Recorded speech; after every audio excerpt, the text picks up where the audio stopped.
आइसु हेल' लोगोफोर good morning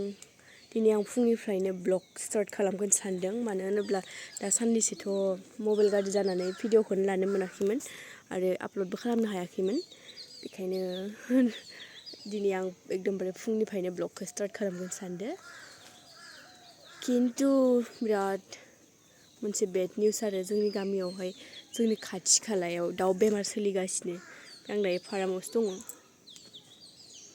दाउफोरखौ नायथिं फैदोंमोन आं अबेबाफोर थैनाबो थानो हागोन ना बेमाराथ' आरो बारदोनो थांफा फैफा जाबाय थाखायो ओंखायनो खुनु गेरेन्टि गैया होनना नायथिंलाबायदोंमोन आं थैनायालाय थैथ'वाखै खिन्थु जोंहानि जायखिया मोनसे न' दंना इयावनो जादों मैया इसानिया थैजोबदों खावसे बाट बे दाउ बेमारा मानो फैयोथाय आंथ' मिथिया मानो फैयो मबाइलानो मा जालांजोबखो बोरैबा बायख्लाजोब्बाय ओमफ्राय नैयाव एसेबां मोजां आलु सिब्र' गायदोंमोन लाबोनानै गैला दाउआनो खेबख्लालांजोब्बाय दाउ फारामाव बालु सिब्र' गायना सोरबा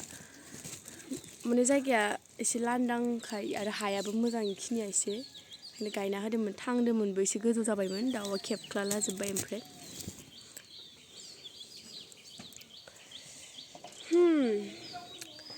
बिदिब्ला लोगोफोर नोंथांमोना आंनि भिडिअखौ मोजां मोनोबा जोबजासिम नायलांबानो जाबाय नायलांबाय थादो बिदिब्ला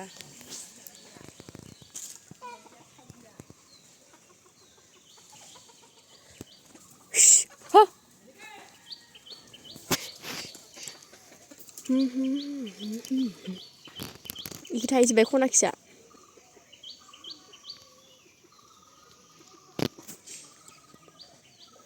बारा गैया 55टासोल' दंसै खोमा जानानै खावसे जाबाय आरो माबा माबि बिदिनो थैबायबो थायो सम सम फानबायबो खावसे माबासो फानबाय ओमफ्राय मैया हासबेन्डआ बरमानिफ्राय थांनानै मुलि लाना फैदो दायो इखौसो होनांसिगोन खोमा जायैनि आगोलावनो होखायाबाथ' आरो इसोरखौ मिथियाना माब्ला जाना माब्ला थैगोन बेखायनो दायो दसे थानानै होनोसै दाउखिसो गालाजोब्बाय खोमा खुनु गेरेन्टि गैया बिराद दाउखि दंसोयो बिराद गोबावनि उनाव जोंहा मामिया दिनै नुजालायबाय मबाइलाव ना मा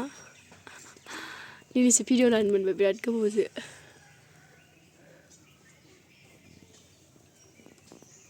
मम्मा देरलायलांबायलै बिराद थान्दा बोथोराबो पाप्पा पाप्पा होनलाय गोलैगोन बोरैबा गगा मोनसोदो मानसियाबो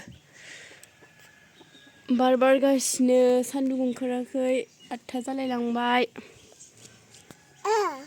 गोलैगोन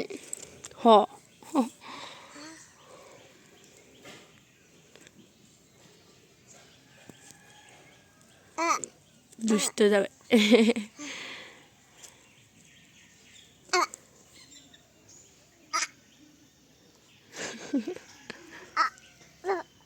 दलद जा उठो गोलैगोन मा फैलाय